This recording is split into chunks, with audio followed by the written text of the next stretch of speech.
News Telugu ఛానల్కు స్వాగతం. అనంతపురం జిల్లా కళ్యాణదుర్గంలో అక్కమ్మ దేవతల జాతర ఘనంగా కొనసాగుతోంది.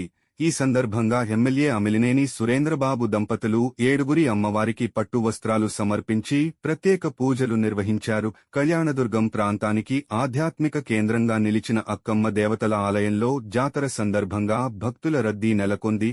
ఈ సందర్భంగా ఎమ్మెల్యే అమిలినేని సురేంద్రబాబు వారి సతీమణి రమాదేవి స్థానిక నాయకులతో కలిసి స్వగృహం నుంచి కలశం, పట్టు వస్త్రాలతో ఊరేగింపుగా ఆలయానికి చేరుకుని అమ్మవారికి సమర్పించారు. అమ్మవారి ఆశీస్సులు ప్రజలందరికీ ఉండాలని, నియోజకవర్గ ప్రజలు ఆయురారోగ్యాలతో సుఖసంతోషాలతో ఉండాలని ప్రార్థించినట్లు ఎమ్మెల్యే తెలిపారు. అనంతరం ఆలయం వద్ద ఏర్పాటు చేసిన అన్నప్రసాద కేంద్రంలో భక్తులకు అన్నప్రసాదం వడ్డించి ఆయన కూడా స్వయంగా భోజనం చేశారు. అక్కమాంబ అమ్మవారి కృపతో కళ్యాణదుర్గం అభివృద్ధి చెందాలని కోరుకున్నాను. బీటీపీ పనులు వేగంగా పూర్తి చేసి రైతులకు న్యాయం చేకూర్చేలా కృషి చేస్తానన్నారు. త్వరలోనే రైతులకు పరిహారం అందేలా ప్రభుత్వాన్ని కోరుతున్నాం. ఈ ప్రాంత అభివృద్ధిలో అధికారులు మరింత బాధ్యతగా పనిచేయాలని ఎమ్మెల్యే సూచించారు. ముఖ్యమంత్రి నారా చంద్రబాబు నాయుడు ప్రభుత్వం ఆధ్వర్యంలో కళ్యాణదుర్గాన్ని హార్టికల్చర్ హబ్గా అభివృద్ధి చేసేందుకు ప్రభుత్వం కృషి చేస్తోందని తెలిపారు. రాబోయే జాతర నాటికి ఆలయం వద్ద వంటగది, భోజనశాల నిర్మాణం పూర్తి చేస్తామని ఎమ్మెల్యే అమిలినేని హామీ ఇచ్చారు.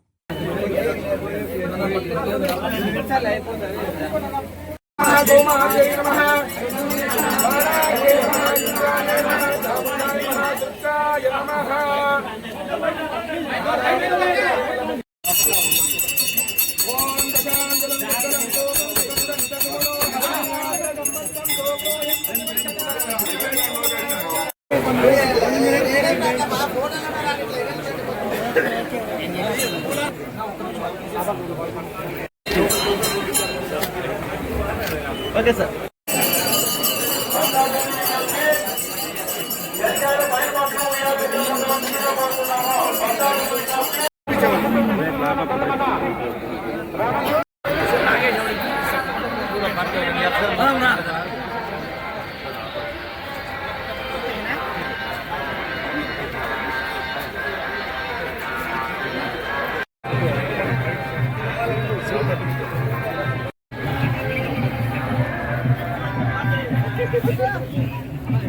అందరూ కూడా స్వాగతిస్తూ ప్రజలు ఏ కష్టాలు కూడా పడుకోకుండా వచ్చే వాళ్ళకి అన్ని సౌకర్యాలు కూడా ఏర్పాటు చేయాలన్నదే మా సంకల్పం. ఏదేమైనా కూడా ఖచ్చితంగా చెప్తున్నాం, మనం ప్రజల బాటలో నడవాలి.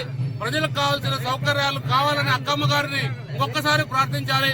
అక్కమ్మ గారి దేవతల ఆశీస్సులుంటే ఖచ్చితంగా సకాలంలో మన బీటీపీ ప్రాజెక్టు కూడా పూర్తవుతుంది. బీటీపీ ప్రాజెక్టు పూర్తయితే ఖచ్చితంగా అక్కమ్మ దీవెనలు మన ప్రాంతం పైన ఉన్నట్టు.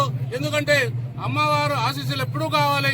ఎందుకంటే చిన్న ప్రాజెక్ట్ కాదు బీటీపీ ప్రాజెక్ట్ అంటే, చాలా పెద్ద ప్రాజెక్టు, కష్టంతో కూడిన ప్రాజెక్టు, ఎంతో మంది కష్టాలకు త్యాగమైన ప్రాజెక్టు. ఎంతో మంది రైతులు కూడా త్యాగం చేస్తూ వాళ్ళు భూములు ఇస్తూ ప్రోత్సహిస్తున్నారంటే మనం ఒక్కటి అర్థం చేసుకోవాలి. ఎందుకంటే ఈ ప్రాంతంలో నీరు అత్యవసరం, నీరు కావాలి. నీరు లేని ప్రాంతం ఏదైనా ఉందంటే అది ఖచ్చితంగా మన కళ్యాణదుర్గం ప్రాంతమేనా చెప్పాలి. ఒకటే విన్నపించుకుంటున్నా మా చంద్రబాబు నాయుడు గారికి, అలాగే మన జిల్లాకు మంత్రులైన ఆర్థిక శాఖ మంత్రి పయ్యావుల కేశవ గారికి అలాగే ఒకటే విన్నపించుకుంటున్నా.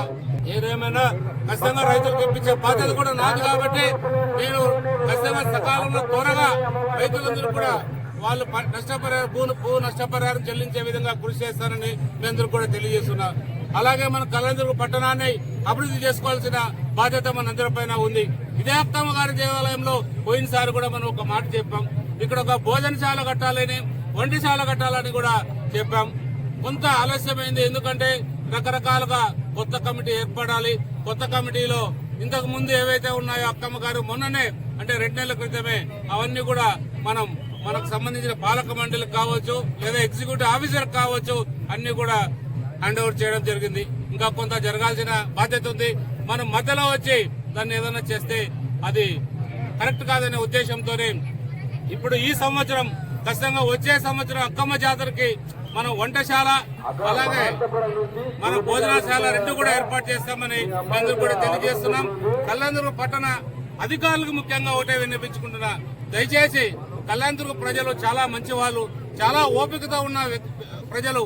అలాంటి ప్రజలకి మేమే చెప్పాలా, మీరే చేయాలనే సంకల్పాన్ని మానండి. మీరు ప్రజల సంక్షేమం కోసం మీరు మీ ఉద్యోగరీత్యా ఇక్కడ ఈ ప్రాంతాల్లో ఉద్యోగాలు చేస్తున్నారు.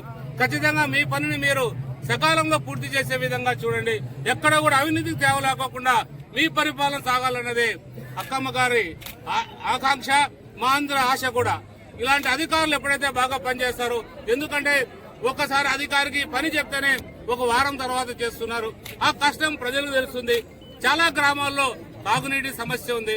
వాళ్ళు స్పందించే కన్నా మన ప్రజలు మన వాళ్ళు స్పందిస్తూ ఆ సమస్యని మన వాళ్ళ సొంత ఖర్చులతో చాలా చోట్ల బోర్లు కూడా వేయిస్తూ ఈ ప్రజా పరిపాలన కొనసాగిస్తున్నారంటే మీరు అధికారులు కూడా ఒక్కసారి చూసుకోవాలి.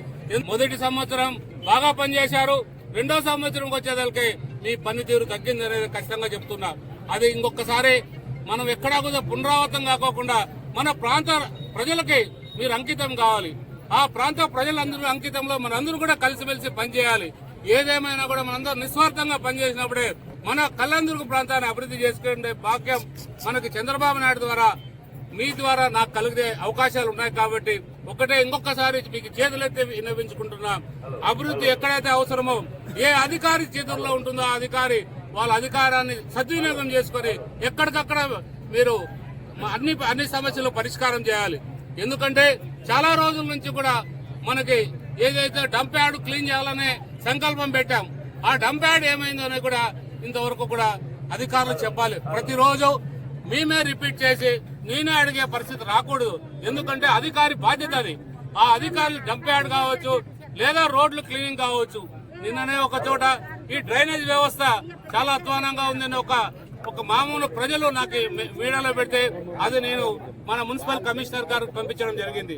అది కాదు, మున్సిపల్ కమిషనర్ గారు కూడా ఉదయం లేచి 5 గంటలకో 6 గంటలకో వాళ్ళు ప్రయాణం మొత్తం పట్టణంలో సాగించాలి. ఇదేదో నేను విమర్శ కాదు, ఎందుకంటే ఇది ప్రజలకు తెలియని సమస్య కాబట్టి ఇది మిమ్మల్ని చేతులెత్తి మొక్కుంటున్నా. ప్రతి ఒక్క సమస్యను కూడా మీరు మన ప్రజల సమస్యగా భావించి మన కళ్యాణదుర్గ బాటని అభివృద్ధి బాటలో నడిపించాలన్నది నా కోరిక. అక్కమ్మ తల్లికి మరొక్కసారి నా శతకోటి వందనాలు జోడిస్తూ అమ్మవారి పాదాభివందనలతో ఈ అవకాశం ఇచ్చిన మీ అందరికీ కూడా ధన్యవాదాలు తెలియజేస్తున్నా.